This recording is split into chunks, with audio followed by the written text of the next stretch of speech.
Thank you very much, Lindsay. Thank you all for being here tonight. I think I've got this high enough now that it's you can hear me through it. Before we get started tonight, I want to get some perfunctory thank yous out of the way before I get into the presentation. So bear with me for just a moment. I'd certainly like to thank the staff of the Michigan Tech Archives, my friends Lindsay Hiltonen, Emily Schweibert, Allison Neely, Kim McMullen, for all their support over the years and for allowing this to happen tonight. I thank the Michigan Tech Library staff, particularly John Schneiderhan, who was instrumental in helping things get set up tonight and who's heading out that way. Thank you so much, sir. Aaron Mattis, David Holden, and David Z as well. So thank you to the folks at Michigan Tech that made this happen. A quick thank you to the image sources, and I'm going to use them by kind of their common name, not their full names, but Jim Bogner, Paul Kastner, the Tech Archives, Notre Dame Archives, the CLK Schools, the Kewanee National Historical Park, Laura Eaton, and Culver Military Academy. Those are the sources that I'm going to present photos from tonight. The crowd is full of dignitaries, so I'm not going to introduce everybody, but I'm going to say on behalf of myself and my friend Paul Lado, who's sitting here in the front, that I know our friend Bob Urkula is looking down and smiling tonight. If you didn't know Bob, Bob knew more about Calumet athletics than anyone who's ever walked the face of our communities. And we lost Bob a couple years ago, but this is exactly the type of thing he lived for and loved. So I know Bob's looking down and smiling on this tonight. For those of you, and you know what, I'm going to just go ahead and grab this because I don't like leaning over. For those of you who've heard me speak before, you know I usually talk about the city of Hancock, the great city of Hancock, I call it. My focus of my local history is mostly on the city of Hancock, people in Hancock history, buildings in Hancock history. So if you're wondering why in the heck I'm talking about Notre Dame hockey tonight, let me give you a real brief background. I am a hockey fan. I did attend the University of Michigan. Keep the tomatoes to yourselves and the booze. When I was in Ann Arbor, I was a freelance writer. I did take over the University of Michigan Blue Line Club publication for a couple years. I worked on some other publications for other schools, and I was the CCHA correspondent for U.S. College Hockey Magazine for a brief while. I have my own publication focusing on Michigan hockey in the old CCHA called Blue Ice, back in the 1990s when desktop publishing was all the rage and everyone was doing it. In the later 90s, current Notre Dame head coach Jeff Jackson, who if you're a real hockey fan and old enough to remember, Jeff used to run the Juggernaut program at Lake Superior State back in the 90s. He was the athletic director and head coach there, won a couple national championships with the Lakers. Jeff came down around 96 or so and started the U.S. National Team Development Program to train the best hockey players in the country who are still in high school. They basically came to Ann Arbor, Michigan, the top 4 dozen or so high school hockey players in the country, and were permanent, full-time U.S. national team hockey players representing the U.S. on the under 18 and under 17 teams. And in fact, we're going to see that team Saturday night at Michigan Tech. So I worked for Jeff for the USA Hockey for 3 years as the director of off-ice officials. Then I took a break. In the interim, I met my lovely wife, got married, started a family, and lo and behold, a couple years later, Coach Jackson was named the head coach at the University of Notre Dame. So I contacted him and said, how can I help? How can I volunteer? What can I do? And his first response was, why do I want the biggest Michigan fan working for me? And I said, well, since the last time I talked to you, I not only married a lovely woman, but she's a Domer. She's a graduate of Notre Dame. And my kids are baptized at Notre Dame, and I have developed an affinity for the Irish. So he took me in, and I thought he'd give me a writing assignment because he knew of my writing background. But instead, he gave me a scouting assignment. So I spent 2 years as a volunteer scout with Notre Dame, scouting the Midwest Elite League in and around the greater metropolitan Detroit area. Then we decided to raise our family in the Copper Country, because what better place is there to raise a family? So we moved up to the great city of Hancock. And right away, I got through the graciousness of several people at Michigan Tech, including Dr. Suzanne Sangerget and Joel Isaacson, Wes Fromm, Kelvin Larson.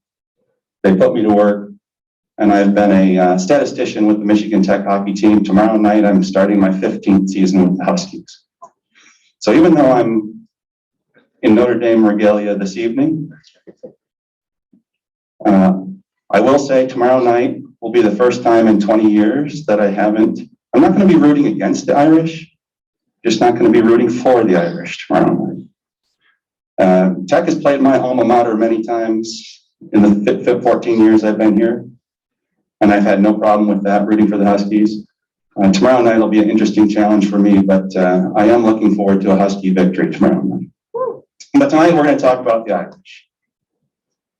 So that's my hockey background. So I do have some hockey background. I do have some affiliation with actually both the teams that are coming in to play Michigan Tech this weekend. So let's talk a little bit about Notre Dame hockey history.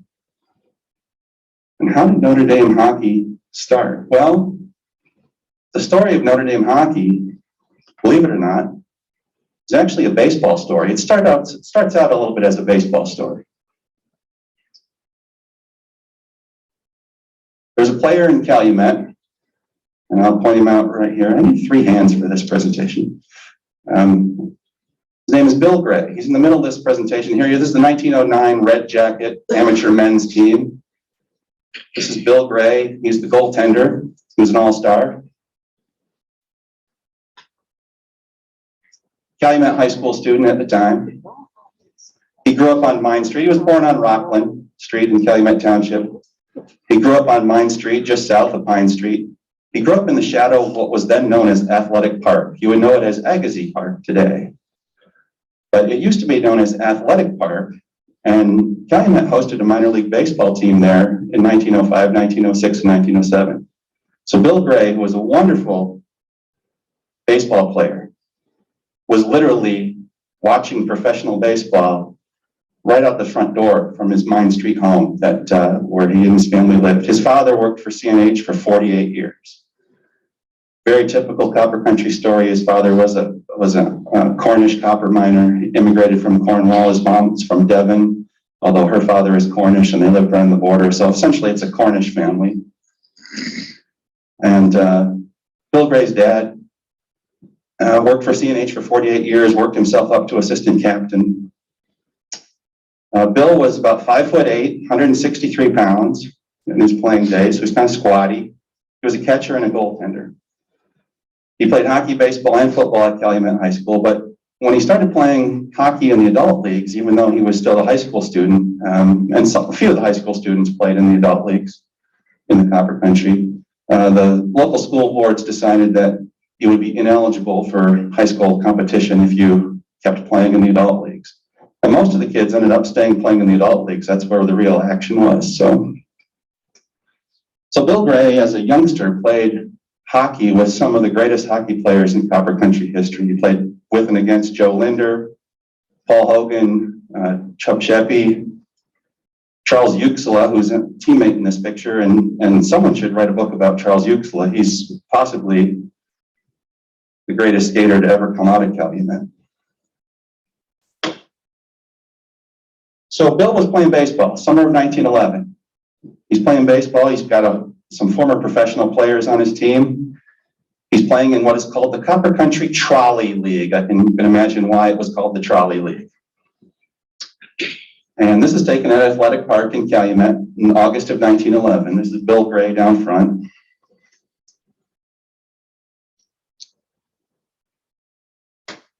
And in 1911, the Elkhart Blue Sox, which was a semi-pro team out of Elkhart, Indiana, decided they were going to do a Copper Country, basically an Upper Peninsula tour. They were going to come up and tour the Upper Peninsula, playing their way from west to east.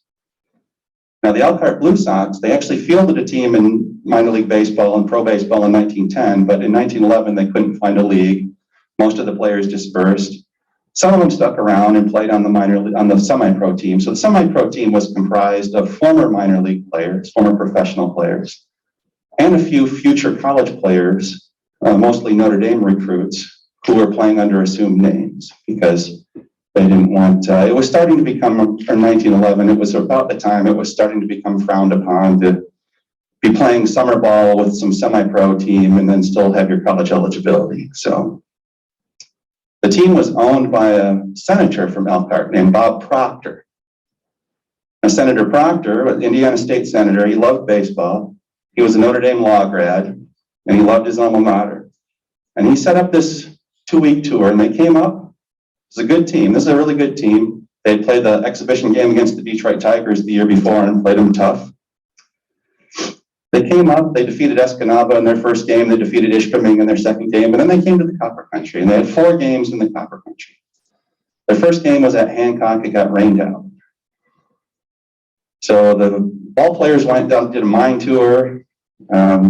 Senator Proctor, who was traveling with the team, he hung out at the Scott Hotel, probably talked to A.J. Scott.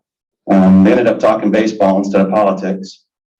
And then on Friday, that was a Thursday game that got rained out in Hancock. On Friday, the Elkhart team went up to Mohawk. Now, Mohawk was the best team in the Trolley League. Calumet was the second best team. Mohawk was the championship team of 1911. Mohawk featured 2 professional pitchers from the Copper Country. One of them was Paul Hogan, who was from Calumet. And he had played pro baseball in 1910, but he was back in the Copper Country permanently after that, and he was pitching for Mohawk in 1911. So Elkhart went up there, and Mohawk beat him on Friday. As a slap in the face to the Elkhart team, they were used to winning most of the games on these type of tours. On Saturday, they came down and played Calumet. Now, Calumet team, which you're seeing here on the screen, was beloved. This is at a time, you got to remember, where 35,000 people lived in Calumet Township. And this is the heyday of the Copper Country, 1911. And the town loved the Calumet Aristocrats. That was the name of the team. And this picture was taken on the day of the Elkhart game because they added one player, Nick Kaiser. He's the only one not wearing a Calumet hat. He was a longtime village clerk. He's a Calumet high school graduate, longtime village clerk at Calumet, but by 1911, he was the Houghton County clerk. So he had to live down close to the courthouse. And he was playing for the Houghton Hurontown team that year because you played where you lived. Now, they added him to the game on Saturday, kind of as a ringer, because he was a former pro player himself. And sure enough, the Calumet team, with Bill Gray having a pretty good game, beat Elkhart as well. So now Elkhart's lost twice. Well, on Saturday, they were playing the Copper Country All-Star team. Well, you can imagine, there was a group of investors in Laurium who were trying to put a minor league team together in 1912. It didn't happen, but in 1911, they were thinking about it. And they thought, boy, the All-Star team is the best we can assemble just using local talent, not bringing in outside professional players. If we can beat the Elkhart team, we definitely have a good enough group in the Copper Country to have a minor league team. Well, of course, after Mohawk and Calumet both beat Elkhart, the All-Star team absolutely obliterated them. And all of a sudden, Elkhart was leaving town with 3 straight defeats. Their tail tucked between their legs and slinking out of town, heading east. But they didn't leave the Copper Country with just 3 losses. They left the Copper Country with both Paul Hogan and Bill Gray on their roster. Senator Proctor was smart enough to take the best pitcher and the best catcher that he found in the Copper Country and add them to the Elkhart roster. Now, Paul Hogan agreed to only play with them for a few days on their Upper Peninsula tour, and then he came home. By that weekend, he was back on his team in Mohawk, leading them to the Copper Country Trolley League Championship. But Bill Gray, when he left town, the media reported that he was going to stay with Elkhart for the rest of the season, and that the senator would find him a job in Elkhart, probably at the railroad, so he could continue to play for the Elkhart team. Well, Hogan and Gray played for Elkhart for 3 days. And they made it as far as, they made it about as far as Newberry. Hogan came home, and then the papers reported Gray left the team for a better offer. As the team was leaving Newberry, they went to a 4-game series in Sault Ste. Marie. And somewhere between Newberry and Sault Ste. Marie, they picked up a new catcher by the name of Furness, who just happened to be Bill Gray playing under an assumed name. Because somewhere between Calumet and Newberry, instead of playing for Elkhart, Senator Proctor decided he would rather have Bill Gray playing for his alma mater. Remember, this is August of 1911, and all of a sudden, Bill Gray, in September of 1911, is enrolled at Notre Dame as a student with the expectations of being the varsity catcher on the baseball team. So he was recruited by a senator from Elkhart who saw him play, who lost to his Calumet team and lost to his all-star team, and then had him play with the Elkhart team for a while. So that's how this whole Calumet to Notre Dame connection started. Bill Gray got recruited by his baseball talent and went to Notre Dame. Well, when Bill Gray went to Notre Dame, there he is, Dolly Gray, and I'll tell you real quick, there's an old song, came out in the Spanish-American War, popular during the Second Boer War, called Goodbye, Dolly Gray. It actually was resurrected kind of a little bit later life in World War I. It was popular again. It's about someone leaving, a soldier leaving and saying goodbye to his sweetheart who's named Dolly Gray. Very popular song. And what happened is pretty much anyone, man or woman, whose last name was Gray in, say, the first 2 decades of the 20th century, got tagged with the nickname Dolly. So Bill Gray was, his given name is Wilbur. Everyone in his family called him Bill. All of his teammates called him Dolly. So that's him in his Notre Dame uniform. So he was ready to be the Notre Dame starting catcher in 1912, but something happened before the baseball season. They had a winter down there in Indiana. The lake froze over, and Bill Gray decided he wanted to go skating. And he found a friend. His friend was named Henry Krug. Henry was a student at Notre Dame from Berlin, Ontario. Berlin is now Kitchener. As you can imagine, it wasn't very PC in that decade to be from a hometown named Berlin, so they changed the name. That's a really interesting story we won't get into tonight. But so you got Krug from Ontario and Gray from Calumet, and they put a pretty impromptu team together playing on the frozen lake at Notre Dame. And they scheduled the game with Culver Military Academy. It's a prep school not too far.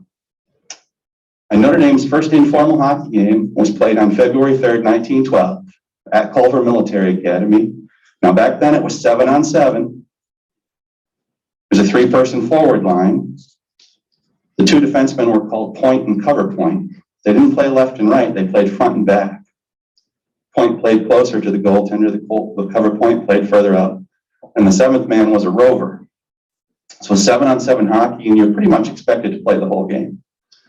Usually a 7-on-7 team would carry 9 or 10 people on their roster. So they went down to Culver Military Academy and Notre Dame won 7-1. And the report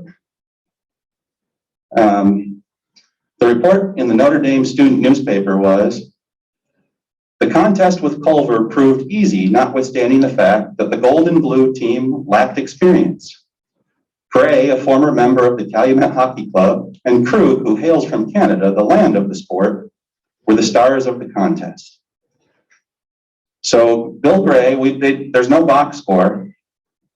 For all we know, first goal in Notre Dame history might have been scored by a kid from Calumet. While he was at Notre Dame, even though he was an all-star goalie for Calumet, he played only center at Notre Dame. This is, there's no picture of the first Notre Dame team, but this is the Culver Military Academy team that faced Notre Dame that day in February of 1912. Now, they tried to schedule other games as well. You know, there was no athletic director back then. The games were being scheduled by the students. And Bill Gray was instrumental in trying to get games for his group together as well. The Culver game was scheduled by a different Notre Dame student, but Bill wrote to the Amphidrome. And if you're not familiar with the Amphidrome, it was the great ice arena in the city of Houghton, where D Stadium is today. So this is really hard to read, but I'm going to read it for you. I don't have a copy of Bill Gray's letter, but this is what the Amphidrome responded to him. And you can see their stationery, James D., name sake of D Stadium, was the president of the Amphidrome. Joseph Strobel was the vice president. John T. McNamara, who wrote this letter, was the secretary and treasurer. He says, Mr. Wilbert Gray, spelled it wrong, but Mr. Wilbert Gray, Notre Dame, Indiana. Dear friend, received your letter and have taken up the matter of bringing your hockey team up here, up with our board, and in our judgment, it would not be advisable to do so this year. It is the intention of the college, that would be Michigan Tech, Michigan College of Mines he's referring to. It's the intention of the college to put in a hockey team next year with the idea of playing college games with the East. In this case, it will be an easy matter to get a game next year. As the season is late, and we are dated up for several games, it will be impossible for us to give you a game with the Portage Lakes. That would be the top amateur team. And the college team is not strong enough to create interest enough to draw a house and warrant expenses. So basically, they weren't going to pay to bring Notre Dame up to play Michigan College of Mines because they didn't think they could cover their costs. Hoping that you will be there next year and that we may have the pleasure of bringing your team here, I remain yours very truly, John McNamara. So that's how games were scheduled back in 1912. That turned out to be a one-game season for Notre Dame, win over Culver Military. In 1913, they played 3 games. They played Culver Military again and defeated them again.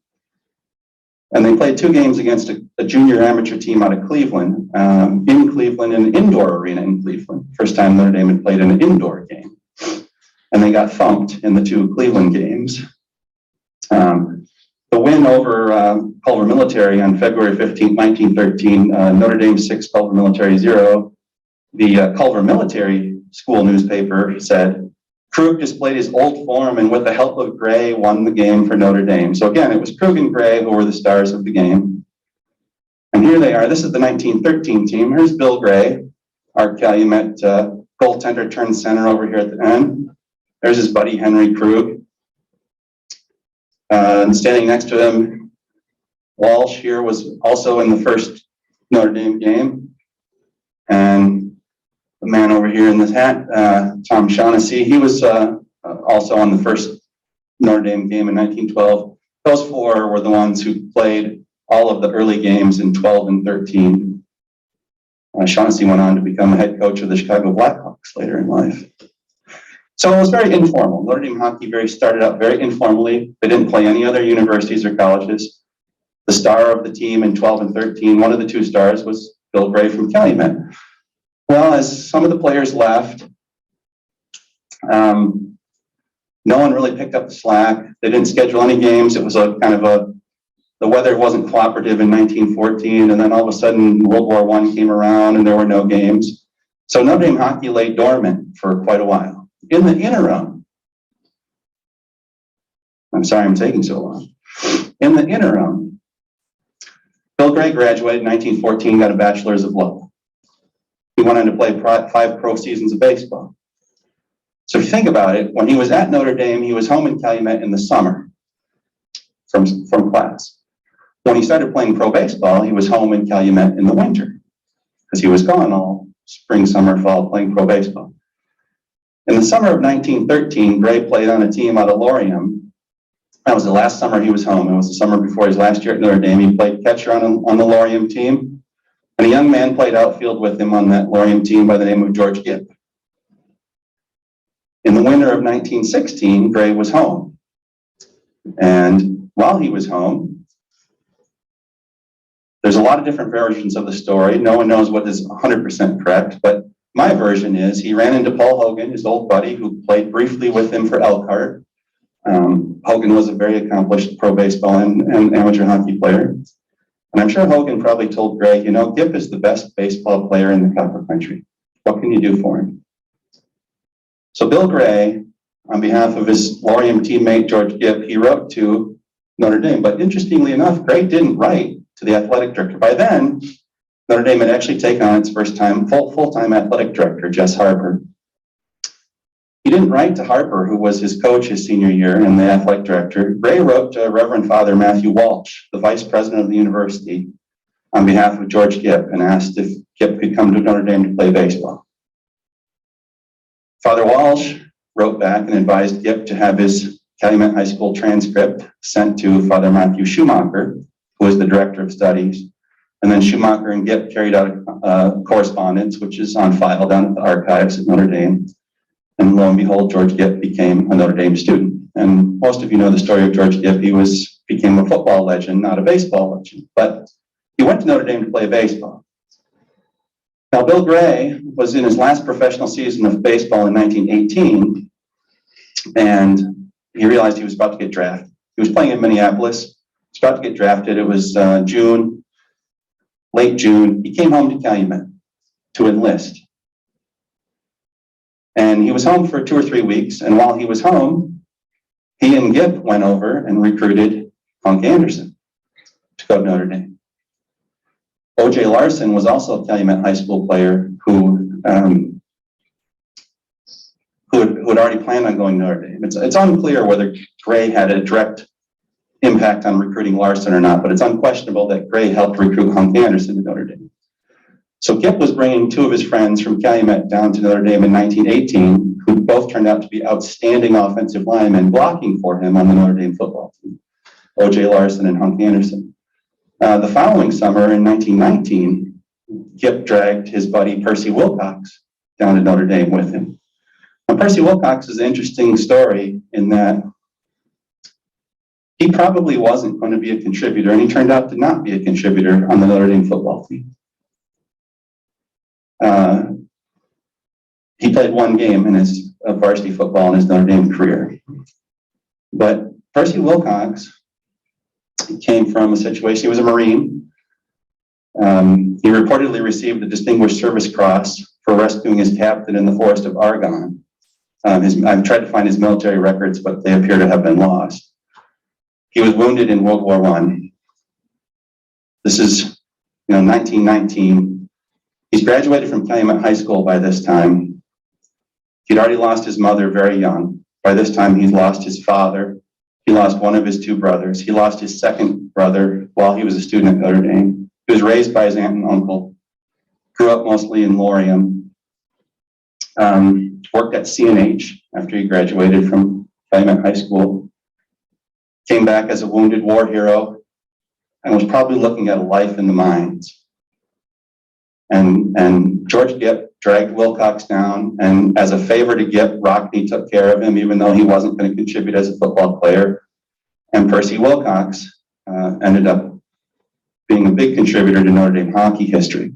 In this picture, courtesy of Calumet Schools and athletic director Sean Jacques sitting right here, is the 1915, we believe, Calumet High School football team. Why am I looking at that? Well, as fate would have it, the 1915 Calumet High School football team in this picture has Percy Wilcox, O.J. Larson, and Hunk Anderson standing right next to each other, all 3 future stars at the University of Notre Dame.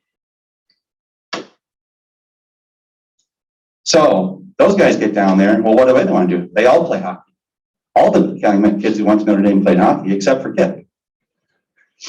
So in 1920, with Wilcox, Larson, and Anderson on campus, they put together an informal team. In fact, they called themselves the Informals. There's Percy Wilcox, there's Hunk Anderson, there's O.J. Larson. In 1920, they again picked up. This is their first game since 1913. Reverend Father William Cunningham kind of was the manager of the team. And it was Father Cunningham who made Hunk Anderson play goaltender. He saw how Hunk played and insisted that he play goalie out of concern for the safety of all the other players on the ice. So they played 2 games in 1920, again, both at Culver Military Academy. 2 Notre Dame wins. Anderson playing goal, Larson playing point, Wilcox playing left wing. The first game was 7-on-7.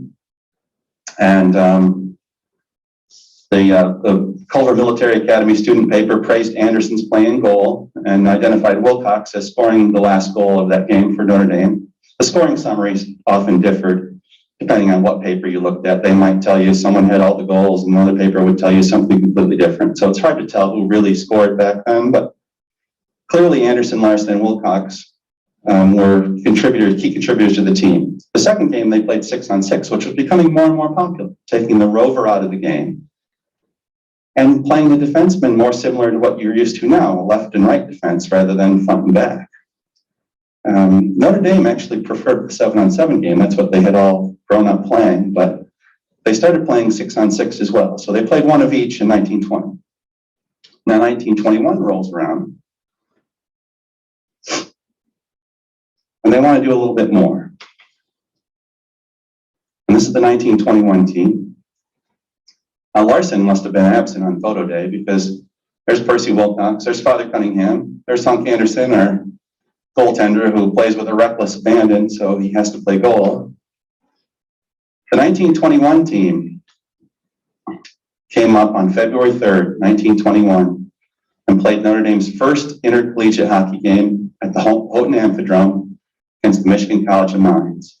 Anderson was in goal, Larson was playing point or defense, Wilcox subbed in at wing. It was a 6-on-6 game. The Michigan College of Mines won the game 7-2. The Calumet News and the Daily Mining Gazette both reported that one improvement, which was very noticeable, was the willingness of the college men to play the puck more than the man. So previously, Michigan College of Mines, the previous weekend, had just played their first two games. They had hosted the University of Michigan for Michigan Tech's first and second intercollegiate game. So Notre Dame's first intercollegiate game was Michigan Tech's third intercollegiate game. The following night, they went up to the Coliseum in Calumet. They played 7-on-7 up there. Anderson in goal, Larson and Wilcox playing. The Calumet News reported after Notre Dame's 3-2 victory, there is some invisible but potent factor that makes Calumet the losing grounds for the Michigan College of Mines hockey team. Because the same thing had happened. The weekend before Michigan came up, Tech won in the Amphidrome, Michigan won at the Coliseum. Michigan had some local kids on the team too. Notre Dame comes up, they lose at the Amphidrome. The next night, they win at the Coliseum. So Notre Dame's first intercollegiate hockey victory was on February 4th, 1921 at the Calumet Coliseum, a little over 100 years ago. The Daily Mining Gazette reported that it was one of the finest exhibitions of hockey ever witnessed on local ice. Notre Dame played one more game that year. They went out to Pittsburgh. They played at Carnegie Tech, now Carnegie Mellon. They won 2-0 with all three of our Calumet kids playing, of course. And that would be the end of the line for Anderson and Larson, the 1921 season. They were both All-American level football players playing for Notre Dame. At the end of the 1921 football season, on December 4th, 1921, shortly after the conclusion of Notre Dame's season, the Green Bay Packers and the Racine Legion played to a 3-3 tie in Milwaukee. Anderson, playing under the assumed name as Oaks, and Larson, who played as Smith, were two of the Notre Dame players who suited up for the Packers that day. Now, when the priests heard about this, they declared all of the Notre Dame players who played for the Packers that day to be ineligible for any varsity competition for the rest of their collegiate career. Now, Hunk Anderson was on his way to graduating in a few months, but it cost Hunk Anderson the hockey season in 1922 and the baseball season because he was a backup catcher on the baseball team. It cost O.J. Larson 2 hockey seasons and 1 more football season because of he stepped aside from school a little bit. He actually was a year behind Anderson by this point in their academic career. He still had a year of eligibility left. They would never again play for Notre Dame. But Percy Wilcox, of course, was still there. And this is what the papers looked like when they were coming up. That was the 1921. That was a typical ad in a local paper. dancing until midnight. 50 cents, 75 cents. And dancing after the games until midnight. This was an ad that appeared in the Gazette before the first game, sponsored by the Houghton National Bank. At the Amphitryon tonight, you will witness a royal contest. The hockey team of the Notre Dame University will meet the team of the Michigan College of Mines. The Notre Dame Seven are heroes of the gridiron, whose football victories have been the marvel of the year. They come determined to add to their laurels in hockey. The MCM boys are also strong in mathematics. Problems, in addition, never bother them. They are confident tonight of adding to their winnings. Come early and cheer lustily. Houghton National Bank. Don't you wish banks were still giving us ads for the games? That is the Amphitryon. It burned down in 27 and was replaced by what is now known as D Stadium. So this would have been the site of Notre Dame's first intercollegiate hockey game and Michigan Tech's first intercollegiate hockey game the week before when Tech played Michigan there. Of course, the beloved Calumet Coliseum still standing, the site of Notre Dame's first intercollegiate hockey win. This is a great picture of Hunk Anderson playing goal on the lake at Notre Dame. It was taken the same month they came up here and played the Michigan College of Mines, February 1921. Probably return to this if we have time. And O.J. Larson wearing his Letterman sweater. O.J. just looking dapper as all get out on the ice, isn't he? Also from February of 1921. So real quickly, this is Wilcox in 22 in the 21 yearbook. There's Wilcox in the 22 yearbook. Here's the 22 team with Wilcox back there. I'll run this real quickly because I'm going to run out of time and I want to get some other stuff in. The 1922 Notre Dame team played a much bigger schedule. They defeated Michigan. They defeated Michigan Agricultural College. That would be Michigan State. They crushed Culver Military. They beat Michigan Agricultural College again. On January 30th and 31st, they came up and played 2 games against the Michigan College of Mines in the Houghton Amphitryon. Now, by this time, all the games were 6-on-6. They weren't playing 7-on-7 hockey anymore. On the first night, Notre Dame won 4-1 over Michigan Tech, with the Gazette saying the local team played a hard game, but the visitors had the edge throughout, and especially in the second period when Kastner, the visiting team's star center, made 4 goals in 8 minutes. So if there's time later, I'll tell you a little bit about Paul Kastner, the best player on these Notre Dame teams, unfortunately not a local product. The following night was a 2-1 win for Notre Dame in overtime. And it said, the Gazette said, the Michigan College of Mines hockey team lost a heartbreaking overtime game to the Notre Dame squad last evening by a score of 2-1 before a howling crowd of hockey enthusiasts. They praised the play of the Michigan Tech goaltender, Rip Rogers, and they called the Notre Dame defense, led by Percy Wilcox, both impregnable and impassable. The Notre Dame student newspaper said, Michigan College of Mines team proved itself to be the most worthy opponents of the season. They proved themselves to be sportsmen and gentlemen, both on and off the ice. And the 2 victories accumulated at their expense are perhaps the most prized of the season because they had a team worth beating. Notre Dame went on to lose against an amateur team from Chicago. They defeated Michigan again, they defeated Wisconsin, and they played a couple games against a semi-pro team in Milwaukee. At the end of the season, the Notre Dame student newspaper declared Notre Dame the Western champions of college hockey. It says, while Notre Dame did not meet all the teams in the West, the fact still remains that they are the only undefeated college sextet. Their non-wins came against non-college teams. They're the only undefeated college sextet, and a team which they conquered, the Michigan College of Mines, was obliging enough and also good enough to defeat the only other strong contenders, namely St. Thomas College and the University of Minnesota. So Notre Dame was very complimentary of Michigan Tech and considered their wins here in Houghton to be the highlights of their season and proved that they were the best team in the West, in Western hockey.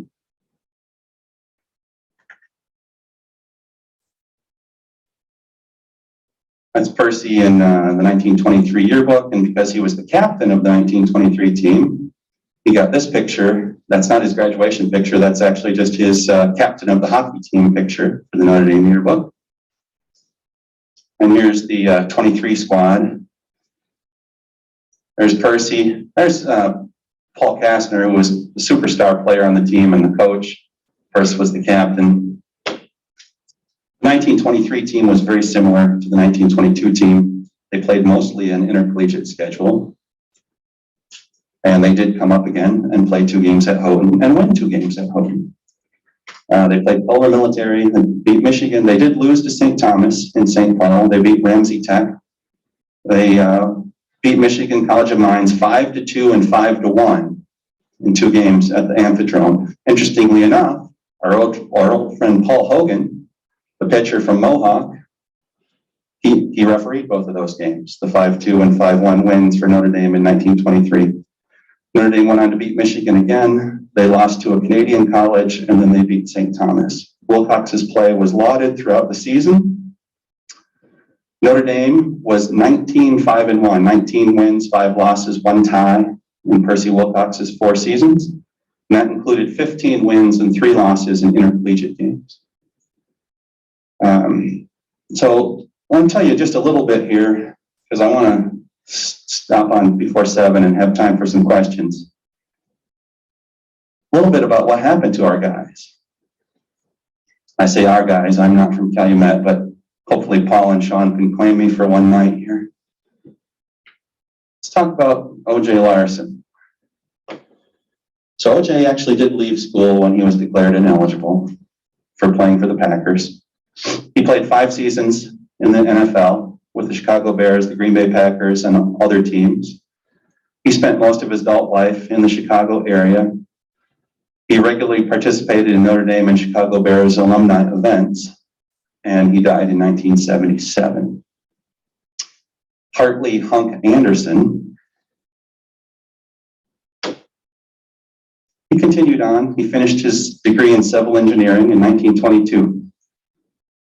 He also played multiple years of professional football in the NFL in the decade of the 20s, the early years of the NFL. He's on the NFL's all-decade team for the 1920s. He had 2 of the toughest coaching jobs in history. He succeeded Knute Rockne as the head coach of Notre Dame. And he succeeded George Halas as the head coach of the Chicago Bears. And Hunk Anderson was the coach that led the Chicago Bears to the 1943 NFL championship. He's widely regarded as one of the greatest line coaches in history. He was inducted into the College Football Hall of Fame in 1974. Sean and I were talking before the presentation, why is he not in the Pro Football Hall of Fame? He should be. So there's a grassroots effort for those of us in the Copper Country. Let's get Hunk Anderson in the Pro Football Hall of Fame where he belongs. He was known he had many nicknames, but he was occasionally called the toughest of Our Lady's tough guys. And by the time he was nearing his end, he was known as the grand old man of Notre Dame football. And Hunk Anderson died in 1978. So Larson and Anderson are just 2 of Calumet's many stars, but 2 who made their mark both at Notre Dame, but also in the NFL. Percy Wilcox, James Percy Wilcox, who literally had nothing. Lost his parents, lost his siblings, except for he had a half-sister who was still alive. Lost his grandfather, was raised by part his grandmother and his aunt and uncle in Morium, wounded in the war. He finished his law degree at Notre Dame in 1923. He became a village councilman and a justice of peace in the Minneapolis suburb of Morningside, Minnesota. He worked for many years in the credit department of Northern States Power Company He was active with the American Legion and the Notre Dame alumni groups there. And he died in 1951. He was the first of the, well, Gip obviously died in 20, but the first of the four we've talked about today to go. And I may be a sentimentalist, and I am, but I think George Gip's greatest achievement was that he saved Percy Wilcox. He got Percy out of the mines, and Percy led a very successful life, starring Notre Dame hockey, and then a very instrumental, beloved member of his community in Minnesota. So that's kind of the story of those guys. What happened to Bill Gray? Bill Gray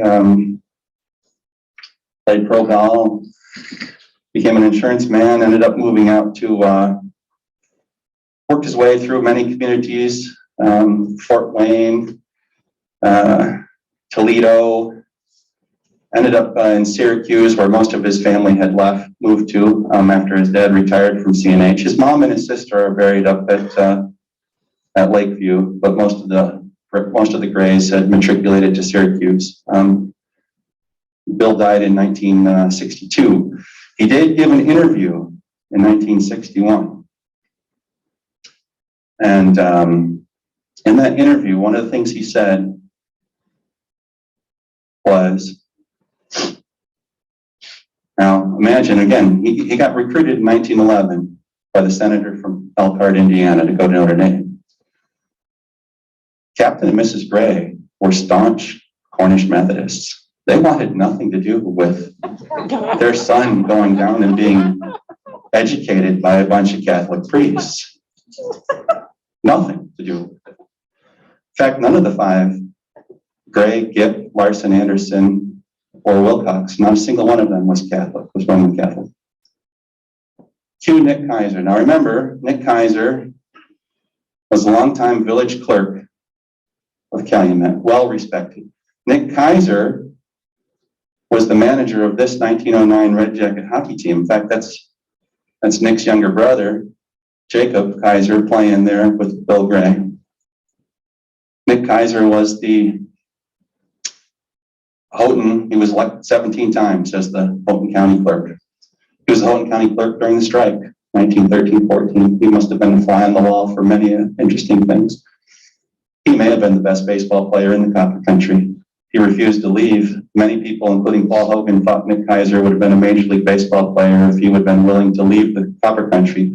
One of the seasons he played pro ball for Calumet, he only played in home games because he refused to leave his job as the village clerk to travel to road games.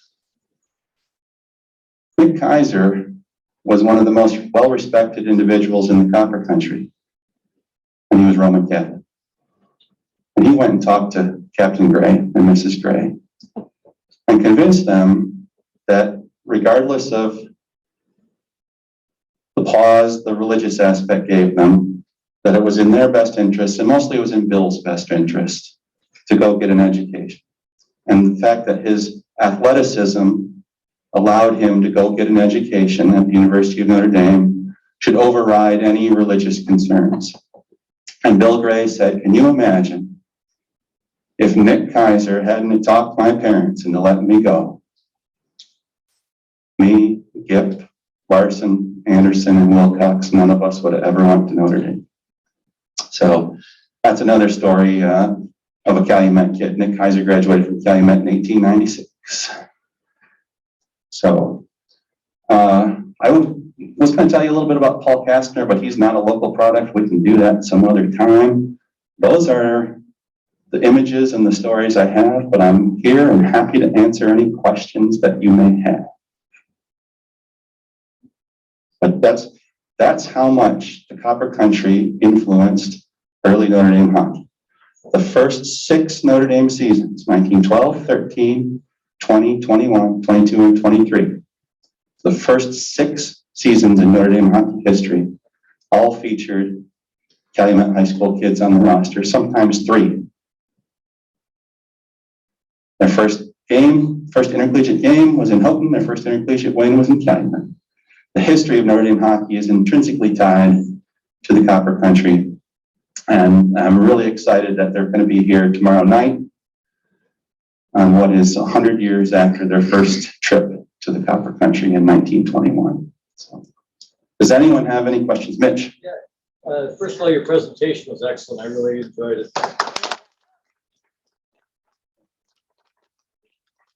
About Notre Dame coming up here to play College of Mines.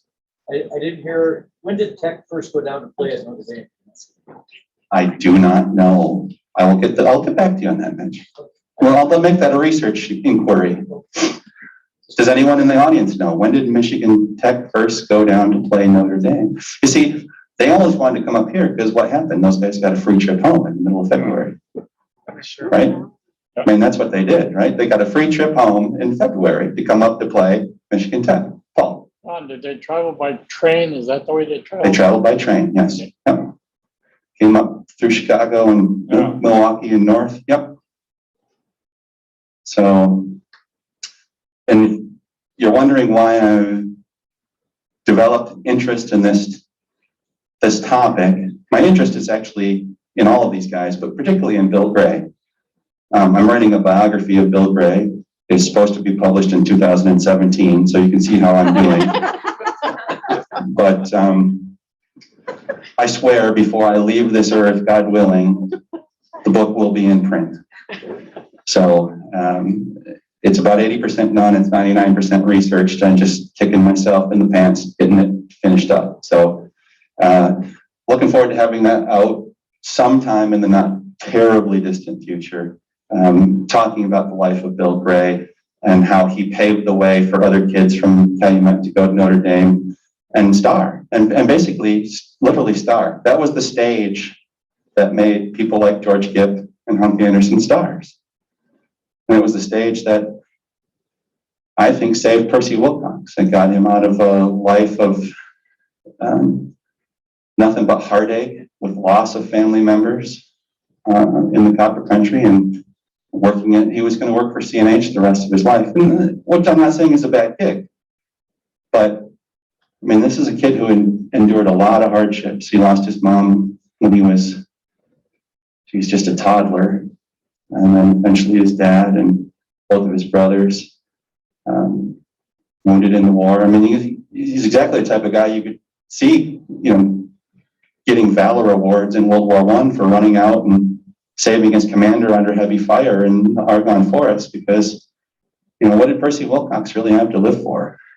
And when he came back, he was a friend of Gipp's, and Gipp just dragged him down to Notre Dame, and Rockney took care of him because he loved Gipp so much. So Percy Wilcox is a great story. I wish there was more available about him, because there just isn't. He didn't have any kids. And he died fairly young. He died in 51. He was the first of these guys, these four to go. But I think he's just a tremendous success story from the Copper Country. I will give you one more anecdote about Percy Wilcox. I don't have it in my notes here, so I'm going to go from memory. But when Gipp was dying in 1920, he gave Percy Wilcox his Notre Dame Letterman sweater. And Percy kept that. He still had it when he died in the 50s. And Percy's wife kept it at least another decade and a half. And she gave it to a longtime friend of theirs, who was a Notre Dame alum, who made sure that it got to Notre Dame. So Gipp's sweater would be at Notre Dame. So I think it would have been, Gipp died in 20, Percy died in 51. His wife probably gave the sweater sometime in the 60s to their friend, who was also steeped in Notre Dame history. He gave the sweater to the university in the early 70s, so that would be preserved forever. And what did Notre Dame do with it? They gave it to Reagan. Oh. They gave it to Ronald Reagan, who portrayed the Gipper in the Knute Rockne All-American movie, and who used as a political slogan, "Win one for the Gipper." And George Gipp's sweater is at the Reagan Library in California, a place where George Gipp never stepped foot in his life. why that sweater is not at Notre Dame or in Calumet Lorium. And it's been contentious, but it's not coming back. So unfortunately, I am a Notre Dame fan, but that's one of the ones I think the university got wrong, giving the sweater away. But Percy kept that sweater, and then his wife kept it for him for decades. And Do any of their homes still stand? yeah, Gibbs' home, Larson's home, Anderson's home, which I got a tour of last summer, wonderful. Gray's home does not. Gray's home on Mine Street is gone. Wilcox's home at 166 Woodland in Lorium is currently being renovated.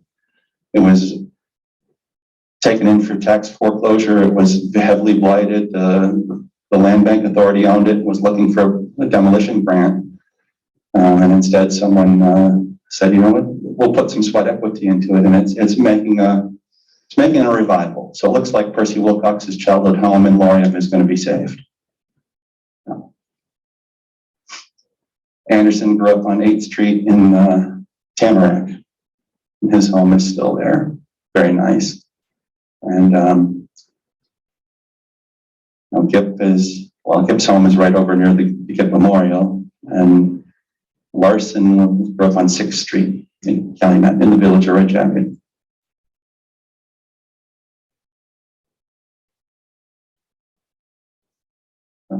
It's a great connection for a decade, or about a decade, between Calumet High School and the University of Notre Dame. And we didn't talk about Gipp tonight, because he didn't play hockey. But these 5 guys were the ones who did it. And if you didn't catch this, you can tell me to shut up anytime. It's 7 o'clock. If you didn't catch this, the reason this is called Irish by Environment is because in the 1921 Notre Dame Football Review said, quoting head coach Knut Rockne, he said this about Hunk Anderson and O.J. Larson. Neither is of Celtic origin, but as Rockne puts it, they are Irish by environment. And that's how they spelled it.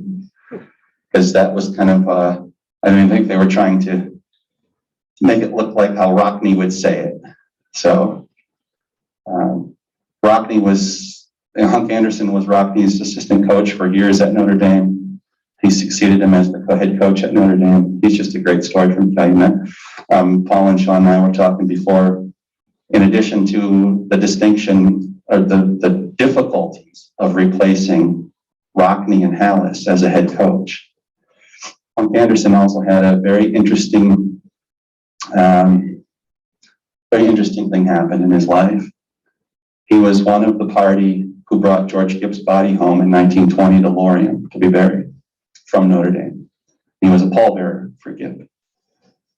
And in 1931, the university sent Hunk Anderson out to Kansas, the site of the plane crash that killed Knut Rockne, to bring Rockne's body back from Kansas to South Bend for burial.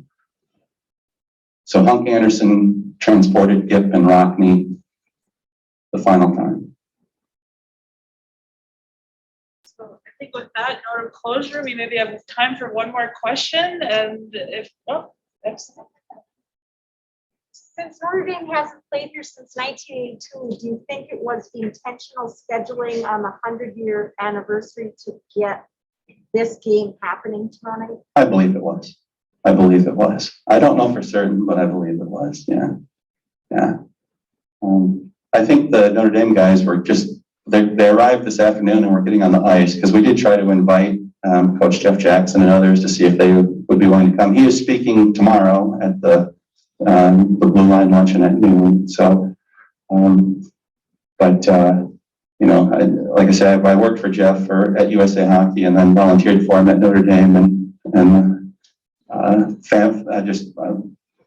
I love the guy, and I know him well enough to know that he's here to win a hockey game, not to talk about what happened 100 years ago. So I can forgive him for having his eyes on the prize, as it were. But I think, given, you know, the results of last weekend, I think if the Huskies can get a win tomorrow night, we might be able to win the Big Ten this year. All right, I'll leave it at that. Thank you all for coming. Thank you, Lindsay, for hosting. Really appreciate it. Thank you all so much for coming. So this event has been recorded. If you have a friend or a colleague that couldn't make it tonight, we'll be working with the library technology specialist to get it on our either YouTube page or somewhere else on the library website. So we'll share that link out on our social media. I'll email it to John.